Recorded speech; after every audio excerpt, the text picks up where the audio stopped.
Assalamualaikum warahmatullahi wabarakatuh. Salam spiritual untuk saudaraku dimanapun Anda berada.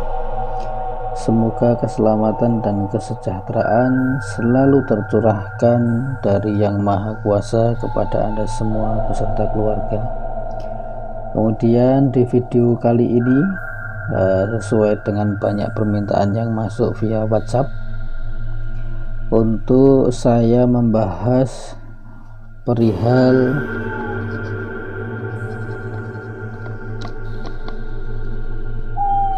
pesugihan.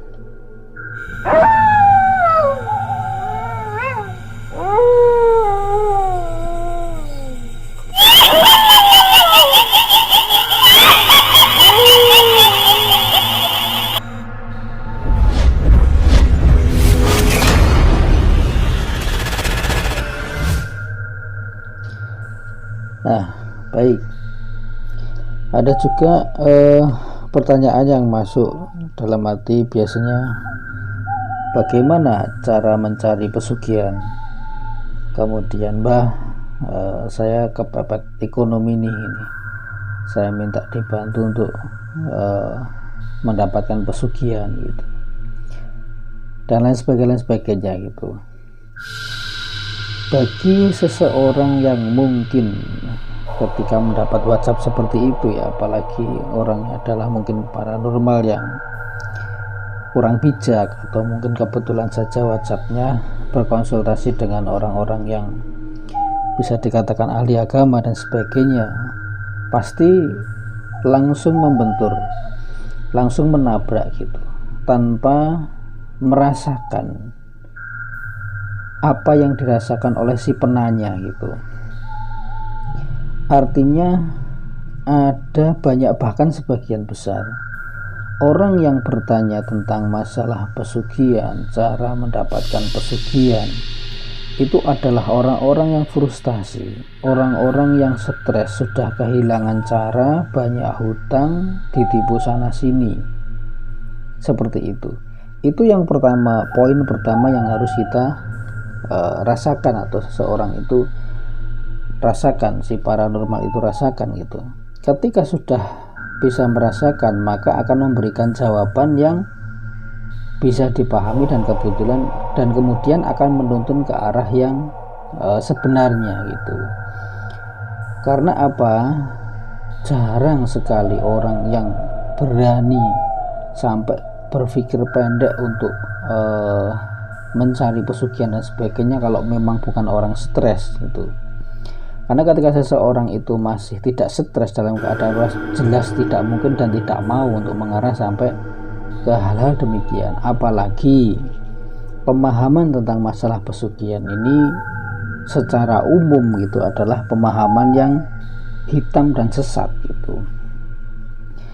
Tetapi ada sebagian paranormal yang menggunakan kalimat pesugihan ini bukan kesesatan, tetapi ini adalah sebuah cara untuk bagaimana menggiring dan menarik orang-orang yang memang kesulitan rezeki mencari hal-hal seperti pesugihan dan sebagainya, tetapi sesungguh-sungguhnya itu bukan pesugihan hitam dan sesat gitu, tapi adalah sarana untuk menjaring si penanya atau orang yang berminat masalah itu untuk masuk ke dalam komunikasinya dan kemudian menjelaskan yang sebenarnya gitu.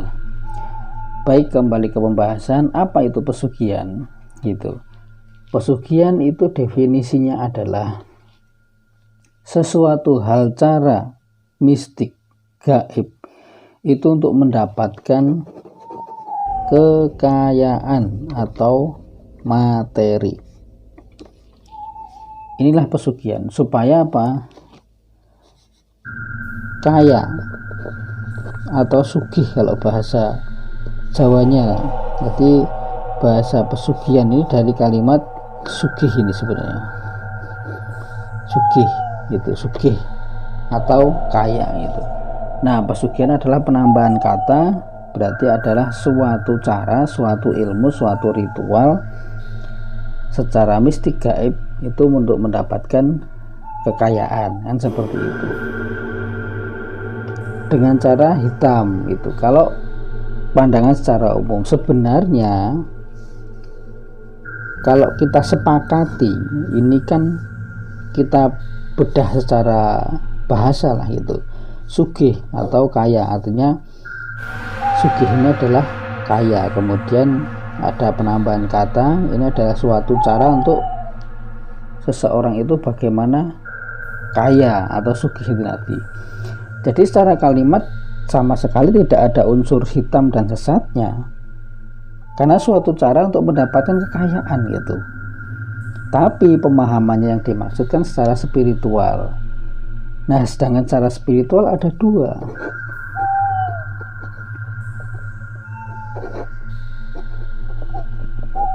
Ada hitam, ada putih.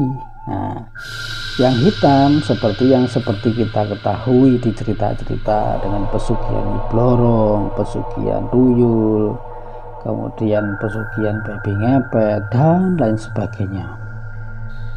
Nah, itu adalah pesugihan yang hitam, yang tentunya memiliki resiko pantangan, kemudian resiko yang berat, kemudian tumbal dan sebagainya, sudah tidak bisa dihindarkan kan gitu. Itu dari cerita-cerita.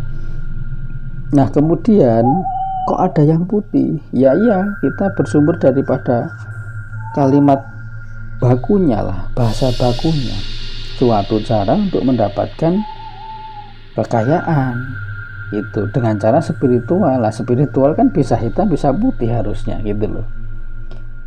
Jadi seharusnya mulai sekarang seseorang ketika ada menyebut pesugihan atau apa itu sudah terbuka pikirannya, bukan berarti terus masalah hitam dengan segala kejelekannya, tapi ada cara yang putih.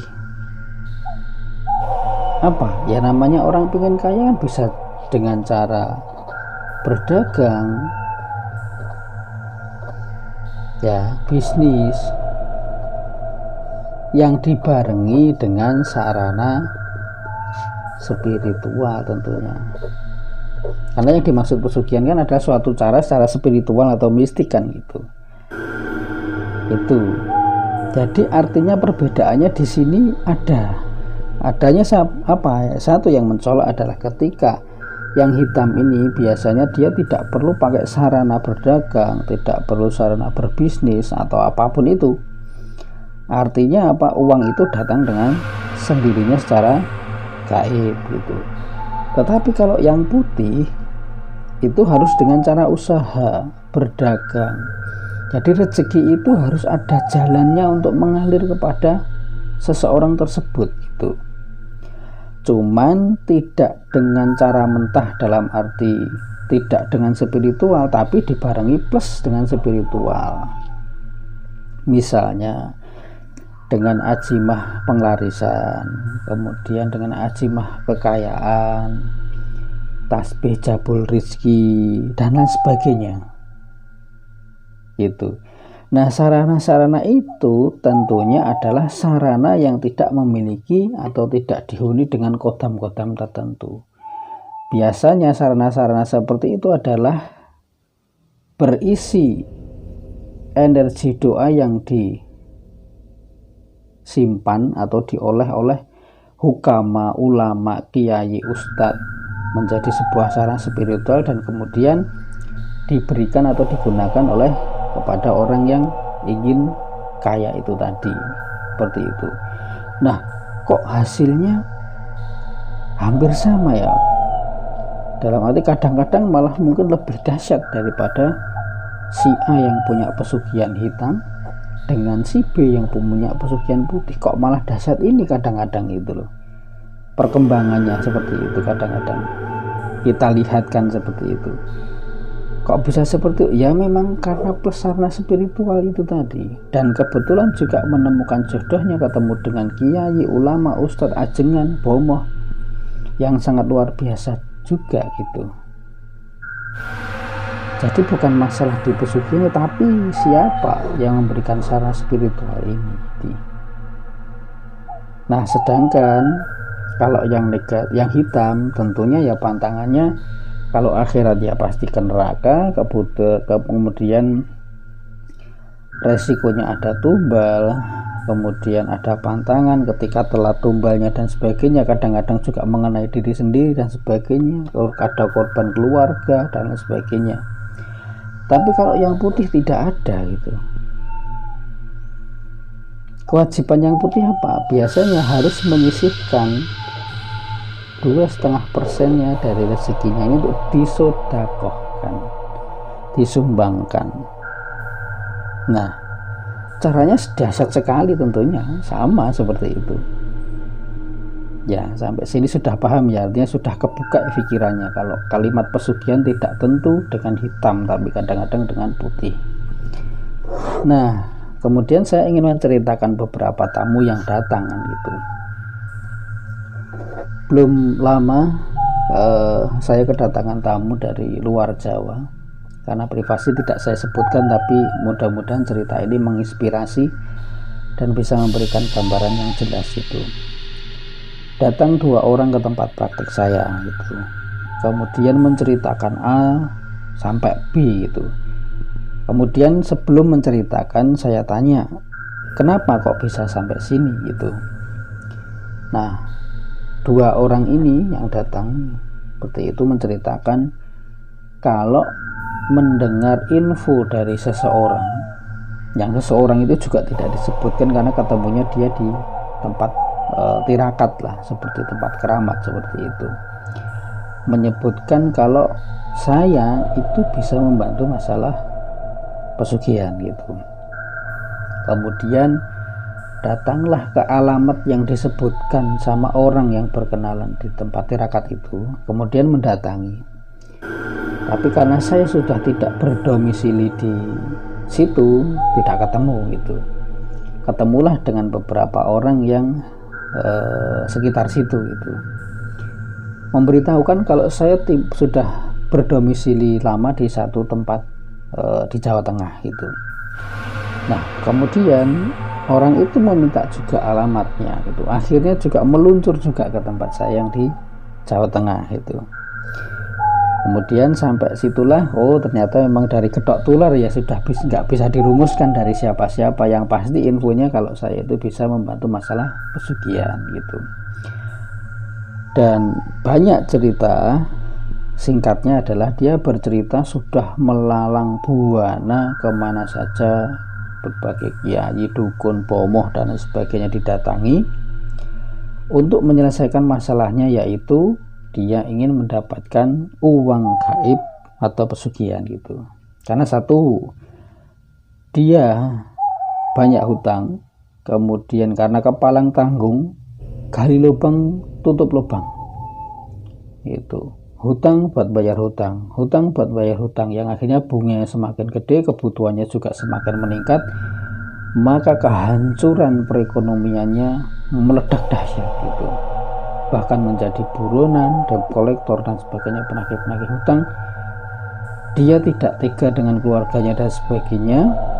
Akhirnya keputusannya adalah untuk keluar meninggalkan kampung halaman untuk mendapatkan pesugihan yang atau uang gaib yang tujuannya untuk menutup semua hutang-hutangnya dan membahagiakan keluarganya. Akhirnya sama keluarganya direstui, dia keluar bersama dengan satu temannya, jadi dengan 2 orang. Sana sini pergi ke tempat tirakat 1, tirakat 2 dengan bimbingan juru kunci sudah, sendiri sudah. Kemudian ke tempat kiai bomoh dengan bermahar sudah, yang mahar sukarela sudah, dengan tarif tertentu juga sudah itu. Ada yang memang langsung terlihat bahwa orang itu menipu, yaitu si kiai itu atau paranormal itu menipu. Ada yang awalnya seakan-akan iya tapi ternyata tidak, artinya ada beberapa trik di awal kalau seakan-akan seseorang ini bisa membantu masalah dana gaib gitu, tapi ternyata juga modusnya adalah diminta mahar yang lebih tinggi lagi dan kemudian juga ditipu gitu. Kemudian kasus yang paling besar dia itu di daerah Jepara dan sebagainya, sekitar situ.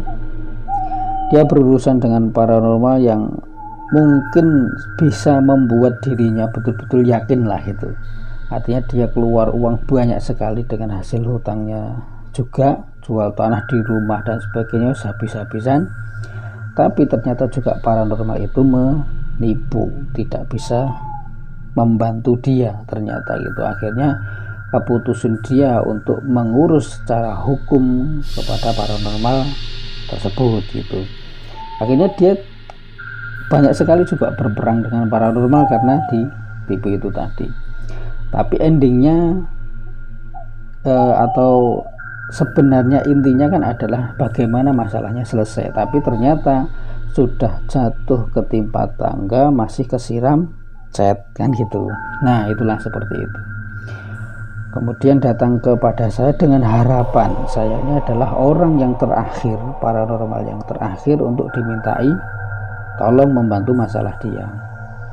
Kemudian saya sampaikan, kalau Anda datang ke sini itu mencari pesugihan hitam dan sebagainya, dana gaib, uang gaib dan sebagainya, Anda datang ke tempat yang salah.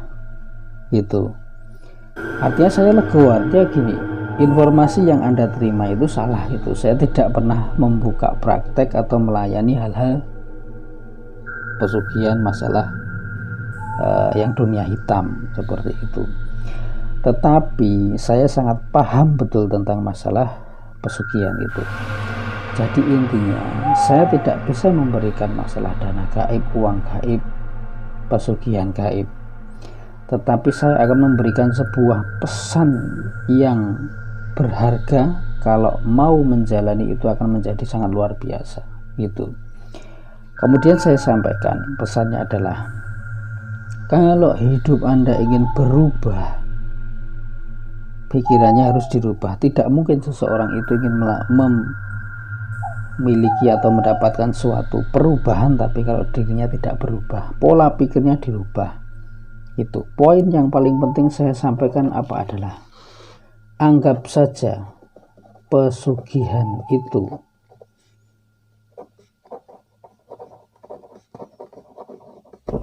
tidak ada. Anggap saja pesugihan itu tidak ada. Beres itu.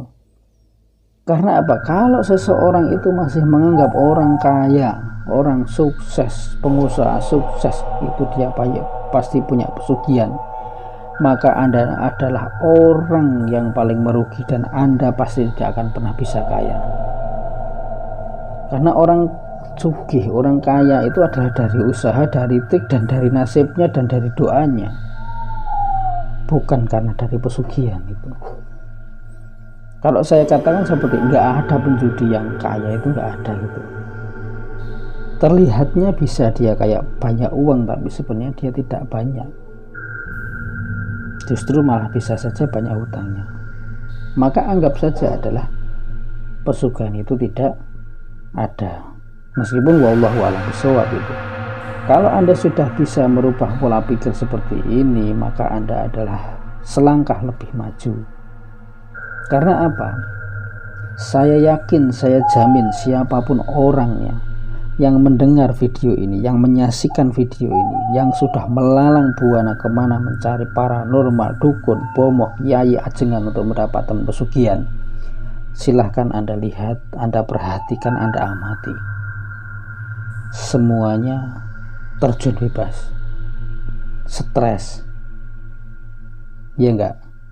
Nah, meskipun ada, itu adalah trik daripada paranormal untuk merayu. Jadi kalau misalnya Anda yang saat ini itu masih yakin dengan pesugihan itu, dana gaib itu ada, Anda berarti pada saat ini masih kena tipu daya daripada paranormal. Misal satu contoh, Anda baru datang pada paranormal yang pertama kali berkeluh kesah masalah ekonomi dan kemudian minta tolong masalah pesugihan. Pertama kali mungkin Anda diminta mahar 1 juta. Kemudian 1 juta ini diproses. Selang tidak berapa lama, mungkin 1 malam, 2 malam, 3 malam, ternyata uang 1 juta ini berubah menjadi 5 juta dan betul-betul berikan kepada Anda. Kira-kira Anda percaya apa tidak? Bahkan mungkin ritualnya Anda menyaksikan sendiri, sangat percaya. Banyak yang sangat percaya. Dan kemudian ditawari, ini modal 1 juta dari 5 juta jadi 5 juta. Coba kalau misalnya kamu modal 50 juta, 100 juta jadi berapa? Bayangkan. Kamu bisa beli apa? Target hutang, nyaur hutangmu berapa, bayar hutangmu. Akhirnya orang ini akan termotivasi untuk memberikan mahar yang lebih tinggi, pancingan yang lebih tinggi. Maka di saat itulah, sesuai dengan nominal yang diinginkan oleh si dukun atau paranormal itu, maka dukun itu pun atau paranormal itu pun akan membuat konsep yang jauh lebih dahsyat, bahwa pesugihan adalah gagal total, tetapi disetting bahwa Andalah yang salah. Ini tidak 1-2, sampai sekarang pun, sampai hilang rumah, habis apa-apa seperti itu. Maka bagi Anda yang menyaksikan video ini, yang ingin sukses, ingin kaya, sudah jatuh bangun usaha tanpa spiritual maupun dengan sarana spiritual, anggap tidak ada dulu. Nah, kalau sudah seperti itu, maka yang selanjutnya adalah, lalu bagaimana itu? Saya sudah bingung dengan cara biasa, trik, kemudian cara-cara untuk bagaimana saya mencari uang di dunia ini itu sudah kehabisan akal. Yang kedua, sarana spiritual juga sudah kurang-kurang. Kembali lagi tentang masalah jodoh. Setiap atlet, artis, penyanyi, olahragawan, atau apapun itulah, profesional apapun itu, pasti dia memiliki guru, pelatih,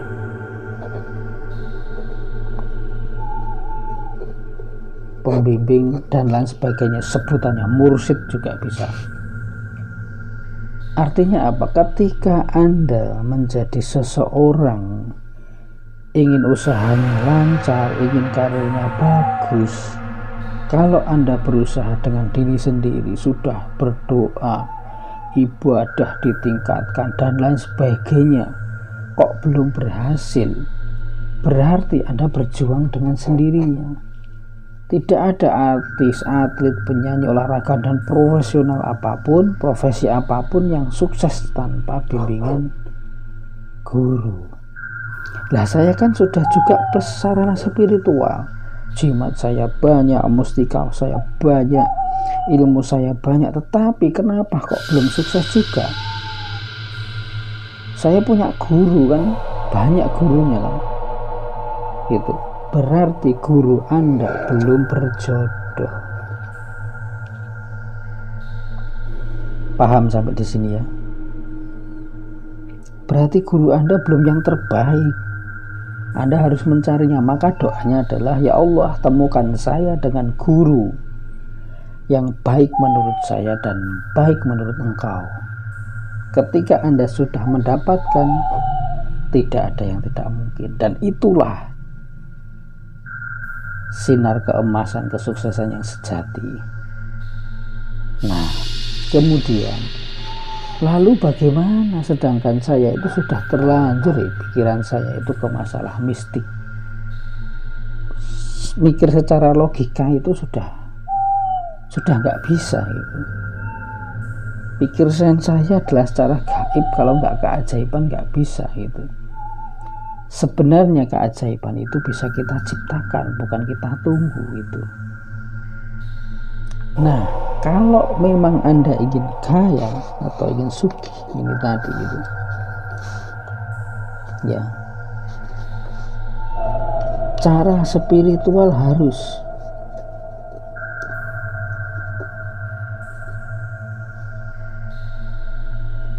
harus, cara spiritual, kemudian cara normal ini juga harus. Artinya apa? Secara spiritual itu sangat penting, baik guru pembimbing, baik sarana spiritual itu sangat penting. Kemudian cara normal apa?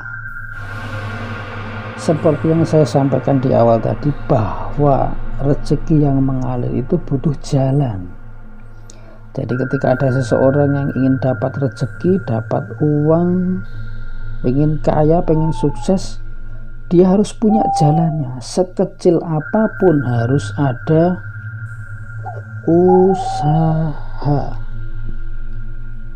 sekecil apapun. Jadi jangan pernah berpikiran, kalau Anda ingin sukses ya, jangan pernah berpikiran, usaha saya kan cuma kecil kayak gini, apa saya bisa kaya? Lah Anda kan bukan Tuhan. Jadi tugas manusia itu berusaha dan berdoa. Misal salah satu contoh ya gitu. Ada seorang tukang cukur. Kadang-kadang kalau kita bayangkan, tukang cukur itu sehari paling berapa sih gitu? Apa bisa kaya, beli mobil, beli rumah dan sebagainya. Tapi nyatanya saya punya pasien, ada tukang cukur yang kaya. Kemudian ada lagi mungkin tukang becak gitu. Tukang becak apa ada yang kaya sih bisa beli mobil, beli rumah? Saya punya pasien tukang becak kaya. Punya klien tukang becak kaya gitu. Artinya profesi itu kan bukan masalah gitu. Jadi mulai saat ini, siapa saja yang mendengarkan video ini, dengarkan baik-baik. Anda berkeyakinannya, mindsetnya harus dirubah. Dirubah bagaimana? Berkeyakinannya harus seperti ini. Saya boleh berprofesi seperti ini, tetapi saya yakin rezeki saya akan datang dari segala arah. Pahami? Misalnya tukang cukur. Saya profesinya memang tukang cukur, tetapi rezeki saya akan datang dari segala arah. Keyakinannya harus seperti itu. Jangan diyakini karena pekerjaan Anda tukang cukur kemudian rezeki Anda cuma datang dari orang yang cukur di tempat Anda dan membayar gitu. Rezekinya harus diyakini dari segala arah. Bisa saja waktu nyukur, kemudian ya pasti nanti dapat duit dari yang dicukur kan. Waktu nyukur ngobrol, kerjanya apa mas itu. Kemudian saya maklaran tanah pak kebetulan gitu. Kalau mau bantu masarkan barangkali bisa boleh itu. Akhirnya si tukang cukur itu dengan yang cukur ngobrol kan gitu. Ngobrol. Nah kemudian direkam beneran nih, dalam arti diingat betulan, dipahami betulan oleh si tukang cukur ini. Itu akhirnya sudah selesai membayar singkat cerita ya, kemudian pergi. Kemudian datang lagi satu dua pelanggan untuk cukur rambut. Kemudian pada sampai ke beberapa orang itu tadi ada obrolan lagi itu dengan si orang yang dicukur ini. Obrol, kebetulan tanya jawab dan sebagainya gitu.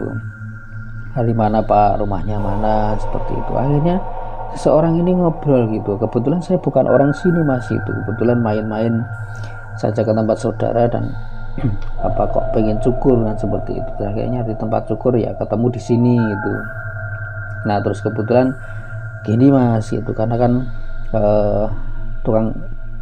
masnya kan tukang cukur, nah mungkin kan banyak kenal orang juga kan gitu. Nah siapa tahu itu punya kenalan yang mau jual tanah, kebetulan kan saya mau nyari tanah sekitar sini ya, seperti itu kan gitu. Ternyata kok tepat, yang tadi nawarin tanah, yang ini malah nyari tanah gitu. Nah kebetulan akhirnya dihubungilah gitu. Singkat cerita bisa dihubungi sama yang maklaran tanah, kemudian disambungkan, kemudian dia dapat fee, Itu satu cerita kecil, laku 1, laku 2, laku 3 dan sebagainya, akhirnya dia bisa kaya. Hasilnya dari mana? Padahal pekerjaannya dia tukang cukur, bukan dari cukurnya, tapi dia yakin rezeki datang dari segala arah. Masih ada bisnis mobil, masih burung, bisnis apa dan sebagainya. Jadi keyakinan seperti itu. Jadi pekerjaan itu wajib, harus. Jadi seseorang itu harus punya pekerjaan, sekecil apapun harus punya, untuk jalan datangnya rezeki. Meskipun mungkin pencabut rumput atau mungkin tukang rosok atau apa, tidak masalah, yang penting dia punya pekerjaan, ada jalan untuk mengalirkan rezeki. Masalah nanti dia bisa beli mobil, punya deposito, beli rumah dan sebagainya, itu sudah cara Allah. Kita jangan pernah mendikte. Itu keyakinan seperti itu dibarengi dengan spiritual, punya guru pembimbing ini tadi. Nah, kemudian cara spiritualnya yang terbaik apa untuk meraih kesuksesan yang melebihi bahkan menyamai pesugihan gaib secara hitam ini tadi? Nanti kita mengarahnya yang ke putih. Itu solusinya seperti apa dan sebagainya, silahkan like, komen, subscribe, dan share. Maka nanti siapa yang komen di situ akan kita sambut, akan kita beritahu sarana metode apa yang paling tepat dan cocok untuk masalah pesugihan putih ini. Gitu. Baik, karena video ini sudah lumayan agak lama, sudah lewat 30 menit, maka tidak begitu elok kalau kita teruskan panjang lebar. Yang pasti adalah intinya semoga bisa dipahami. Kalau belum bisa paham dan sebagainya, silahkan juga dituliskan di kolom komentar. Nanti akan kita kolektif. Jika nanti bisa menjadikan suatu pembahasan yang diwujudkan video, nanti akan kita wujudkan sebuah video gitu. Kemudian jangan lupa like dan subscribe, karena subscribe itu gratis dan itu adalah tanda Anda mengikuti video ini, sehingga ketika nanti kita mengupload video yang terbaru, pastikan bahwa Anda adalah orang yang pertama menyaksikan video-video saya. Demikian, semoga bermanfaat dan tetap semangat, dan semoga bisa menjadi suatu pencerahan yang sangat luar biasa. Demikian, wassalamualaikum warahmatullahi wabarakatuh. Salam spiritual.